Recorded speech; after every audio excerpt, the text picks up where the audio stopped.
నమస్తే బ్రదర్, ఎలా ఉన్నారు? ఆయన అడిగేస్తే ఒక సంచలనం, డైలాగ్ చెప్తే ఒక ప్రపంచనం. నందమూరి నటసింహ బాలకృష్ణ అనే పేరు చెప్తేనే థియేటర్లు దద్దరిల్లిపోతాయి. జై బాలయ్య అనే స్లోగన్స్తోనే బాక్స్ ఆఫీస్ రికార్డులు బద్దలవుతుంటాయి. 60+ ఏజ్లో కూడా అలుపన్నదే లేకుండా బ్యాక్ టు బ్యాక్ విజయాలు అందిస్తున్నాడు బాలకృష్ణ.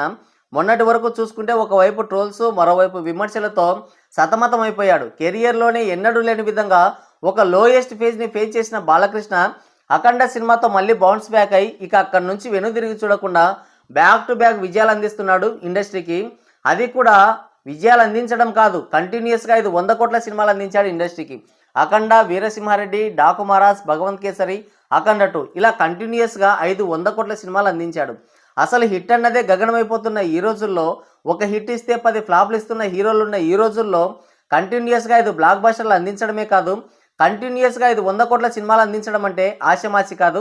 అది కూడా 60+ ఏజ్లో ఈ రేంజ్ స్టార్డమ్ చూపించడం అంటే అది మాత్రం మామూలు విషయం కాదు. అయితే 60+ ఏజ్లో కూడా ఆయన తన స్టార్ ఇమేజ్కి ఏమాత్రం భంగం కలగకుండా, తన మాస్ ఇమేజ్కి ఎక్కడ కూడా కొరవ లేకుండా, తన అభిమానుల్ని ఎప్పుడు కూడా ఖుషి చేస్తూనే వైవిధ్యమైన క్యారెక్టర్లు చేస్తూ డిఫరెంట్ కంటెంట్తో ఆడియన్స్ని ఫిదా చేస్తున్నాడు. అందుకనే ఆయన కంటిన్యూస్గా బ్యాక్ టు బ్యాక్ విజయాలు అందిస్తున్నాడు.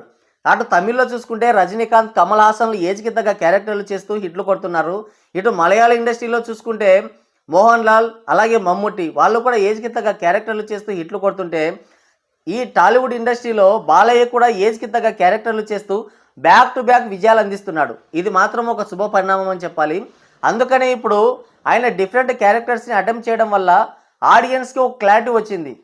బాలయ్య సినిమా వస్తుందంటే మినిమం కంటెంట్ ఉంటుంది, మనం పెట్టే డబ్బులకి వర్త్ వాచ్ అనే విధంగా ఆయన సినిమాలు ఉంటున్నాయి. అందుకనే కంటిన్యూస్గా బ్యాక్ టు బ్యాక్ హిట్లు కొడుతూనే ఉన్నాడు బాలకృష్ణ. అందుకనే చెడ్డీలు వేసుకునే పిల్లవాడి దగ్గర నుంచి గోసిలు కట్టుకునే ముసలాళ్ళ వరకు ప్రతి ఒక్కరు కూడా జై బాలయ్య అనే స్లోగన్తోనే ఊగిపోతూ ఉంటారు, మనం చూస్తే చాలా చోట్ల. అయితే ఇప్పుడు ఈ జై బాలయ్య అనే స్లోగన్ 2 తెలుగు రాష్ట్రాలకి మాత్రమే పరిమితం కాలేదు. అంతర్జాతీయంగా ఎంతో పేరు ప్రఖ్యాతులు సంపాదించుకొని, ఎంతో గుర్తింపు సంపాదించుకునే దిగ్గజ ఓటీటీ సంస్థలు సైతం జై బాలయ్య అనే స్లోగన్తో ఊగిపోతున్నాయి. అసలు ఈ ఓటీటీ సంస్థలు ఏంటంటే ప్రతి లాంగ్వేజ్లో ఉన్న సినిమాలన్నింటినీ కూడా రిలీజ్ చేస్తూ ఉంటాయి. థియేట్రికల్ రన్ అయిపోయిన తర్వాత తెలుగు, తమిళ్, హిందీ, మలయాళ, కన్నడ, అలాగే ఇంగ్లీష్, స్పానిష్, జపనీస్ ఇలా వరల్డ్లో ఉన్న ప్రతి కంట్రీలో ఉన్న సినిమాని కూడా రిలీజ్ చేస్తూనే ఉంటాయి. అయితే ఏ ఒక్క సినిమాకి కానీ, ఏ ఒక్క లాంగ్వేజ్కి కానీ, ఏ ఒక్క హీరోకి కానీ ఫ్యానిజం చేయవు. అవి వాటికి ఉన్నటువంటి కొన్ని పద్ధతులు కావచ్చు, వాళ్ళు పెట్టుకున్న కొన్ని రెస్ట్రిక్షన్స్ కావచ్చు. దానివల్ల ఏ ఒక్క స్టార్ హీరో కానీ, ఒక లాంగ్వేజ్కి కానీ ఎప్పుడు కూడా వాళ్ళు ఫ్యానిజం చేయరు. అయితే చరిత్రలో ఎప్పుడు లేని విధంగా బాలయ్యకి ఒక అంతర్జాతీయ దిగ్గజ ఓటీటీ సంస్థ ఫ్యానిజం చేసింది, అదే నెట్ఫ్లిక్స్. ప్రజెంట్ ఓటీటీ ప్రపంచంలో నెట్ఫ్లిక్స్కు ఉన్న ఆదరణ, క్రేజ్ గురించి మనం ప్రత్యేకంగా చెప్పాల్సిన పని లేదు. అలాంటి అంతర్జాతీయ ఓటీటీ దిగ్గజ సంస్థ మొట్టమొదటిసారిగా బాలయ్యకి ఫ్యానిజం చేసింది. బాలయ్యకి వీరాభిమానిగా మారిపోయింది. తన సోషల్ మీడియా అకౌంట్ బయోలో జై బాలయ్య అని రాసుకొచ్చి ఇటు నందమూరి ఫ్యాన్స్ని ఫుల్ ఖుషి చేయడమే కాకుండా టోటల్ ఇండస్ట్రీకి గట్టి షాక్ ఇచ్చిందని చెప్పాలి. బేసిక్గా ఇలాంటి పోస్టులు ఒక ఫ్యాన్ పేజెస్లో మాత్రం కనిపిస్తూ ఉంటాయి. కానీ మొట్టమొదటిసారిగా ఒక కార్పొరేట్ అంతర్జాతీయ దిగ్గజ సంస్థ సోషల్ మీడియా అకౌంట్ బయోలో కనిపించడం అంటే అది బాలయ్య క్రేజ్కి, ఆయన స్టార్డమ్కి నిదర్శనం అనే చెప్పాలి.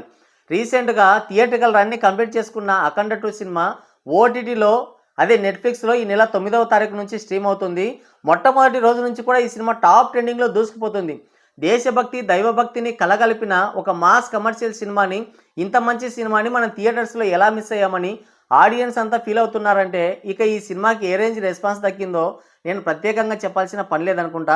అయితే ఈ నెట్ఫ్లిక్స్ సంస్థ బాలయ్యకి ప్రత్యేకంగా ఇలా ఫ్యానిజం చేయడానికి గల ఇంకో కారణం కూడా ఉంది. అదేంటంటే డాకు మహారాజ్ సినిమా. గత సంక్రాంతికి రిలీజ్ అయిన డాకు మహారాజ్ సంక్రాంతికి బ్లాక్ బస్టర్ హిట్ అయింది. కానీ మనం అనుకున్న రేంజ్లో, మనం ఎక్స్పెక్ట్ చేసిన రేంజ్లో సినిమా అయితే హిట్ కాలేకపోయింది.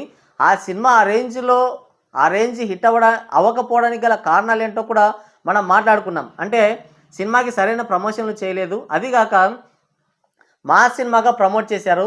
సంక్రాంతి సీజన్ అంటే ఫ్యామిలీ సీజన్. అలాంటి సీజన్లో ఫ్యామిలీ స్టోరీ పెట్టుకొని కూడా మాస్ మూవీ అని ప్రమోట్ చేయడం వల్ల ఈ ఫ్యామిలీ ఆడియన్స్ అంతా కూడా ఈ సినిమాకి ఎగనామం పెట్టి ఇంకో సినిమాకి వెళ్ళిపోయారు. అది కూడా ఒక రొట్ట క్రింజ్ కామెడీ సినిమాకి ఆడియన్స్ బలైపోయారని చెప్పాలి. ఇంకోటి ఏంటంటే ఈ సినిమాకి హిట్ టాక్ వచ్చినా కూడా, ఒక ఫ్లాప్ టాక్ వచ్చిన సినిమాకి ఉన్న థియేటర్స్ కూడా ఎక్కువ హిట్ టాక్ వచ్చిన సినిమాకి లేకుండా పోయాయి. అంటే థియేటర్ల కొరత వల్ల కూడా ఈ సినిమా అనుకున్న రేంజ్లో అయితే హిట్ కాలేదు. మొత్తానికైతే మనం ఎక్స్పెక్ట్ చేసిన రేంజ్లో సినిమా హిట్ కాలేదు. ఈ సినిమాకి ట్రేడ్ ఏంటంటే ఒక 100-150 కోట్ల షేర్, అలాగే 250 నుంచి 300 కోట్ల గ్రాస్ కలెక్షన్స్ అయితే ఎక్స్పెక్ట్ చేసింది. అందరూ కూడా ఈ సినిమాకి ఖచ్చితంగా బాలయ్యకి మొట్టమొదటి 100 కోట్ల షేర్ సినిమా పడుతుంది అని ఎక్స్పెక్ట్ చేశారు. అయితే బ్యాడ్ లక్, అనుకున్న రేంజ్లో ఆ సినిమా థియేటికల్గా సక్సెస్ కాలేకపోయింది. బాక్స్ ఆఫీస్ దగ్గర బ్లాక్ బస్టర్ అయింది, కానీ ఫ్యాన్స్ని మాత్రం అలాగే ట్రేడ్ని కూడా బాగా డిసప్పాయింట్ చేసిందనే చెప్పాలి. అయితే ఆ సినిమా ఓటీటీకి వచ్చిన తర్వాత ప్రభంజనానికి కేర్ ఆఫ్ అడ్రస్గా మారిపోయింది. ఏకంగా 18 దేశాలకి పైగా టాప్ ట్రెండింగ్లో దూసుకుపోయింది సినిమా. అది కూడా 3 నెలల పాటు. అసలు ఏ హీరోకి కూడా పాన్ ఇండియా సినిమాలకు కూడా రాని సక్సెస్, పాన్ ఇండియా సినిమాలకి రాని గుర్తింపు ఆ సినిమాకి దక్కింది. Balayya craze and stardom next లెవెల్కి వెళ్ళిందని చెప్పాలి. ఇరాక్ లాంటి పత్రికలు సైతం బాలయ్య క్రేజ్ గురించి ప్రత్యేకంగా, అంటే ఆ సినిమాలో ఉన్న టెక్నికల్ వాల్యూస్ గురించి, బాలయ్య యాక్టింగ్ గురించి, సినిమాలో ఉన్న కంటెంట్ గురించి ప్రత్యేకంగా కొన్ని వ్యాసాలు రాశాయంటే, అది కూడా మెయిన్ హెడ్డింగ్స్ పెట్టి మెయిన్ పేపర్స్లో రాశాయంటే, ఇక ఆ సినిమా క్రేజ్ గురించి, ఆ సినిమా స్టార్డమ్ గురించి, ఆ సినిమాకు వచ్చిన గుర్తింపు గురించి నేను ప్రత్యేకంగా చెప్పాల్సిన అవసరం లేదనుకుంటా. 18 దేశాల్లో, అంటే ఇరాక్ లాంటి చోట్ల ఏంటంటే ఎప్పుడు కూడా అల్లర్లు జరుగుతుంటాయి. అలాంటి చోట కూడా ఈ సినిమా గురించి ప్రత్యేకంగా వ్యాసాలు రాశారంటే సినిమా ఏ రేంజ్లో సక్సెస్ అయిందో మీరే అర్థం చేసుకోండి. నెట్ఫ్లిక్స్ సంస్థ నక్కతోకం తొక్కిందనే చెప్పాలి.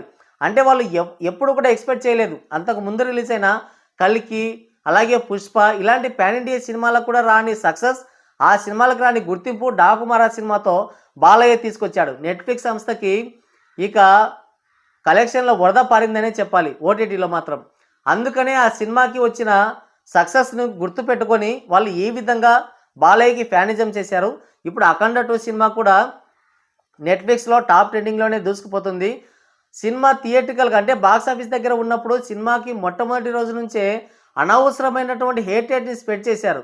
సినిమా ఫ్లాప్ అని, సినిమాలో ఫిజిక్స్ లేదు, లాజిక్స్ లేవు అని చెప్పి కొంతమంది పని కట్టుకొని మరీ ఈ సినిమాని ట్రోల్ చేశారు, నెగిటివిటీ పెంచారు. సినిమాకి మొట్టమొదటి రోజు నుంచే మిక్స్డ్ టాక్ని బలంగా స్ప్రెడ్ చేశారు. అయినప్పటికీ కూడా బాలయ్య తన మాస్ ఇమేజ్తో, తన స్టార్డమ్తో సినిమాని అయితే గట్టెక్కించాడు థియేటికల్గా. ఇప్పుడు ఓటీటీలో కూడా ఈ సినిమా ప్రభంజనం చేస్తుంది, ప్రభంజనం కొనసాగిస్తుందనే చెప్పాలి. సినిమా ఇప్పటికి కూడా, అంటే ఈ నెల 9వ తారీఖున రిలీజ్ అయింది, ఈరోజు 27th డేటు. అయినప్పటికీ కూడా ఈ సినిమా ఇంకా టాప్ ట్రెండింగ్లో దూసుకుపోతుందంటే ఈ సినిమా కూడా ఏ రేంజ్ సక్సెస్ అవుతుందో ఇక మీరు అర్థం చేసుకోండి. ఈ సినిమా కూడా డాకు మహారాజ్ రేంజ్లో ఒక సెన్సేషన్ క్రియేట్ చేసినా కూడా ఆశ్చర్యపోవాల్సిన అవసరం లేదు. ఎందుకంటే సినిమా చూస్తున్న ప్రతి ఒక్కరూ కూడా ఈ సినిమాకి పాజిటివ్ రివ్యూ ఇస్తున్నారు. అసలు ఇలాంటి ఒక మంచి సినిమాని మనం ఎలా మిస్ అయ్యాం, ఇలాంటి ఒక గొప్ప సినిమాని మనం థియేటర్స్లో ఎక్స్పీరియన్స్ చేసింటే బాగుండేది అని ఫీల్ అవుతున్నారంటే సినిమా రేంజ్ ఏంటనేది ఇక మనం ప్రత్యేకంగా చెప్పాల్సిన పని లేదు. బాలయ్య సినిమాలకి ఏంటో మొదటి నుంచి ఇలాగే జరుగుతుంది. థియేటర్స్లో ఉన్నప్పుడు ఫ్లాప్ టాక్ని స్ప్రెడ్ చేయడం, నెగిటివిటీ చేయడం, ట్రోల్ చేయడం ఇలాంటివన్నీ జరుగుతాయి. లేదంటే సరైన ప్రమోషన్లు చేయకపోవడం, కావాల్సిన థియేటర్స్ తీసుకుపోవడం ఇలాంటివన్నీ జరుగుతాయి. సినిమా అయితే థియేటికల్గా మనం అనుకున్న రేంజ్లో సక్సెస్ అయితే కాదు. కానీ ఇదే సినిమాలు మళ్ళీ ఓటీటీకి వస్తే బ్రహ్మరథం పడుతున్నారు ఆడియన్స్ అంతా. డాకు మహారాజ్ సినిమానే దానికి నిదర్శనం, ఇప్పుడు అఖండ 2 సినిమానే దానికి నిదర్శనం. ఈ సినిమా అఖండ 2 సినిమాని కూడా థియేటర్స్లో ఉన్నప్పుడు ఎంతోమంది ఎన్నో విధాలుగా లాజిక్స్ లేదని, ఫిజిక్స్ లేవని, తర్వాత సినిమా అలా ఉందని ఇలా ఉందని కావాలని ఈ సినిమాకి నెగిటివ్ టాక్ని స్ప్రెడ్ చేశారు. ఇప్పుడు ఓటీటీలో చూసుకుంటే అఖండ ప్రపంచం కొనసాగిస్తుంది సినిమా. ఈ సినిమా ఈ నెల 9th నుంచి స్ట్రీమ్ అవుతుంది ఓటీటీలో. ప్రతిరోజు కూడా టాప్ ట్రెండింగ్లోనే ఉంది సినిమా. ఓటీటీ సంస్థ, అంతర్జాతీయ దిగ్గజ ఓటీటీ సంస్థ వాడే బాలయ్యకి ఫ్యానిజం చేశాడంటే ఈ సినిమా ఏ రేంజ్ సక్సెస్ అవుతుందో ఇక మీరే అర్థం చేసుకోండి. సో మొత్తానికి ఏదైతేనేమి సినిమా థియేటికల్గా మనం అనుకున్నటువంటి సక్సెస్ కాలేకపోయినా కూడా ఓటీటీలో మాత్రం మంచి ప్రపంచం క్రియేట్ చేస్తుంది. అంతర్జాతీయ ఓటీటీ దిగ్గజ సంస్థ బాలయ్యకి ఫ్యానిజం చేయడం అంటే ఇక అంతకంటే గొప్ప విషయం ఏముంటుంది, ఏమంటారు? మరి దీని గురించి మీరేమనుకుంటున్నారు కింద కామెంట్ చేయండి.